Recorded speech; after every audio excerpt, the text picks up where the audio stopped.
भेदोनी किनारा दर्याही उसळला, रक्तात भिजुनी जवक गिरिरौद्र कोसळला.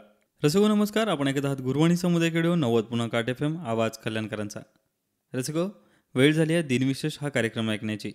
आज दिनांक 4 फेब्रुवारी म्हणजेच नरवीर तानाजी मालुसरे यांचा स्मृती दिन. रसिको, छत्रपती शिवरायांचा निष्ठावंत मावळा नरवीर तानाजी मालुसरे याचा जन्म 1626 साली सातारा जिल्ह्यातील गोडोली येथे झाला.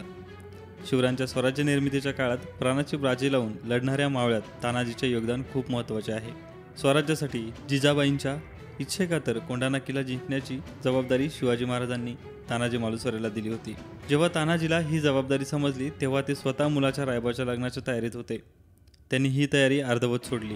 स्वराज्यासाठीचे आपले काम प्राधान्यात घेऊन जबरदस्त चौक्या पहारे व अतिशय कडेकोट बंदोबस्त असलेला आणि उदयभानासारख्या पराक्रमी किल्लेदार असलेला कोंढाणा किल्ला ताब्यात घेण्याचा विडा उचलला. ते कोंढाणा जिंकण्यासाठी आपल्या तुकडीबरोबर निघाले. आधी लगीन कोंढाण्याचे, मग माझ्या रायबाचे, हे त्यांचे शब्द इतिहासात प्रसिद्ध पावले आहेत. गडावर किल्लेदार उदयभान राठोड एक शूर माणूस होता. त्याच्या हाताखाली सुमारे 1500 हशमांची फौज होती.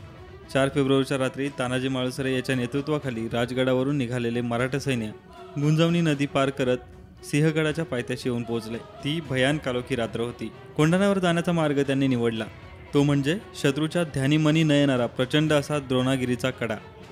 रात्रीच्या वेळी केवळ 500 सैनिकांबरोबर हा कडा चढून त्यांनी सिंहगडावर हल्ला केला. तानाजींनी गडाच्या मागच्या बाजूने दोर टाकला. मावळे त्या दोरीला पकडून वर चढून गेले. अचानक हल्ला करून त्यांनी तेथील सैन्याला कात्रीत पकडले आणि अखेरच्या श्वासापर्यंत लढाई करून त्यांनी हा किल्ला जिंकण्याचे प्रयत्न केले. शत्रूशी बेभान होऊन लढताना तानाजीच्या हातातील ढाल पडल्यावरही डाव्या हातावर घाव घेत उदयभानाला निश्चित पाडूनच स्वतःचे प्राण तानाजींनी सोडले. मात्र त्यांच्या मागून सूर्याजी मालुसरे आणि शेलार मामा यांनी नेतृत्व करून हा किल्ला काबीज केला. गडावरील गवताच्या गंजा पेटून किल्ला जिंकला गेल्याचा निरोप राजांना राजगडावरती दिला गेला होता. ही घटना 4 फेब्रुवारी 1670 रोजी घडली. तिथे झालेल्या अतितटीच्या लढाईत तानाजींना त्यांच्या प्राणाची आहुती द्यावी लागली. हे दुसऱ्या दिवशी शिवाजीराजे सिंहगडावर पोहोचले तेव्हा त्यांना समजले आपला जीवाभावाचा सवंगडी गेल्याचे अतिशय दुःख शिवरायांना झाले. महाराज म्हणाले, गड आला पण सिंह गेला. तर असं वेळ झाली इथे सामन्याची. भेटूया पुढील भागात. तोवर ऐकत रहा गुरुवाणी सामुदायिक रेडिओ 90.8 FM, आवाज कल्याणकरांचा. धन्यवाद.